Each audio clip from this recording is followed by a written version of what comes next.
Are you frustrated because you've been gaining and losing the same 10 to 20, give or take, pounds over and over and over? Well, I want you to know that it's not really your fault.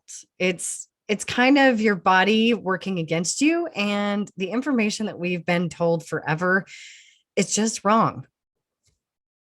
I know.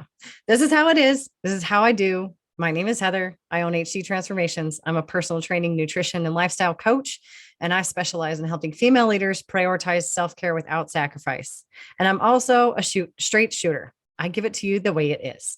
And the way that we've been told to change our body composition and be healthy, even and especially from doctors who, P.S., don't get a lot of training in this, is to eat less and move more.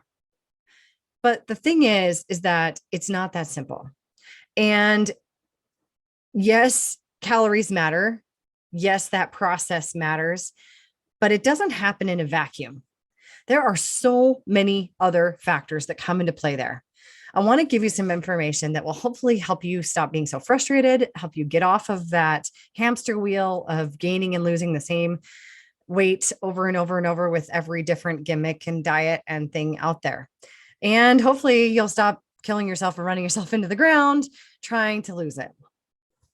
Here's an interesting statistic. Man, my words aren't coming today. Statistic for you. 50% of people who go on a weight loss journey end up gaining 11 pounds above their original starting weight within 5 years of going on their diet. That's terrible. Not only are they not losing it, or maybe they lose it temporarily, they're actually gaining back even more than they started with. And I'm sure maybe you can relate to it, or you have friends who have. If that's you, let me know. I'd like to hear, drop it in the comments or whatever. Let me know kind of what your journey has been. But we blame ourselves. We get frustrated, right? We do a diet and we go, okay, I'm going to eat low carb, and it works for a while and then it doesn't. And we tend to blame ourselves and we go, oh, obviously I didn't do low enough, so I got to do even more. Or you restrict calories and it works for a while and then it doesn't. So you think, oh, well, I have to restrict even more. Or I'm going to start running and that works for a while and then it doesn't. So then you think, well, I must not be running enough. I got to run more, right? That's the kind of women we are. That's kind of people we are. We are doers. We are goers. We are achievers. And when things aren't going right, we just work harder, right? We just grind even more. Unfortunately, that's not working. It's backfiring and it's causing us to all gain even more than we're trying to lose. Here's why. After you're in a calorie deficit for a long time, your body adjusts. Our bodies are magnificent. They like everything to be in a homeostatic situation, everything balanced, everything working. So when there's a stressor, like a calorie reduction, at first our bodies speed up and kind of freak out, but then everything slows down. Your thyroid hormone output diminishes.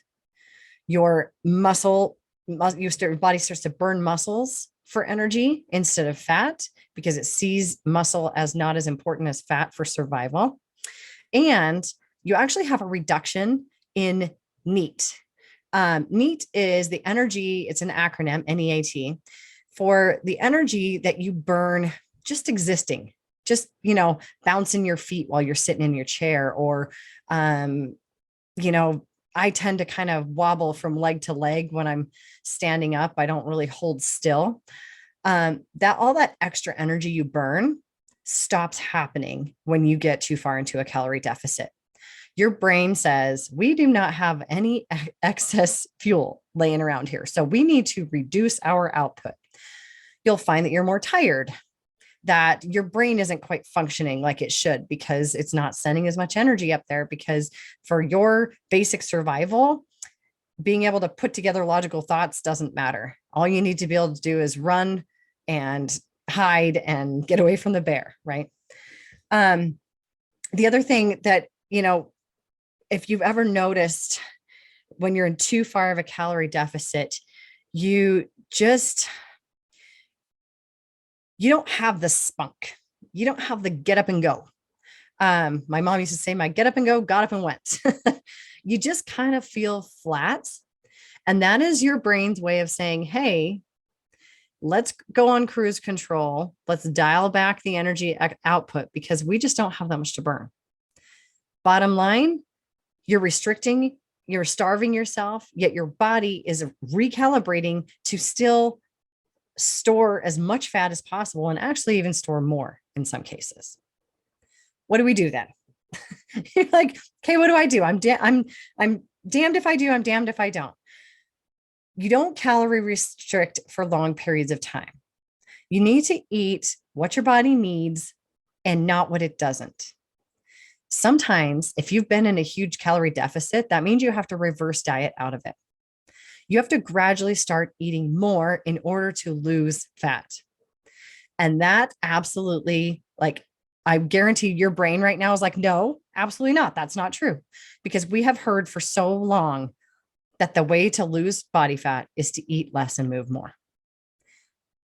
You may actually have to eat more and move more in a mindful and intentional way. That doesn't mean that all of a sudden you can go start down and, Big Macs and fries and expect to lose weight. That's not how it works. Sorry. But at the end of the day, when you restrict calories way too much, your body starts to slow things down so that you don't die. Your body is programmed to keep you from dying. And unfortunately, part of that is storing fat, preserving fat, burning muscle, all of those things that we don't love. The answer is to eat what you need, do what you need, move the way you need so that you can have the body composition you desire. That's it. It's not that complicated. We've made it that much harder. I would love to help you out with that. If you're totally confused right now, I get it. Shoot me a message. Let me know in the comments. If that's not making sense to you, if you think I'm crazy, you're welcome to call me crazy, but then let's have a conversation and let's see if we can get you on track to not starving yourself, not running into the ground because you are not failing at your diet. Your diet is failing you. Good luck and make sure you let me know if you need some help. That's why I'm here.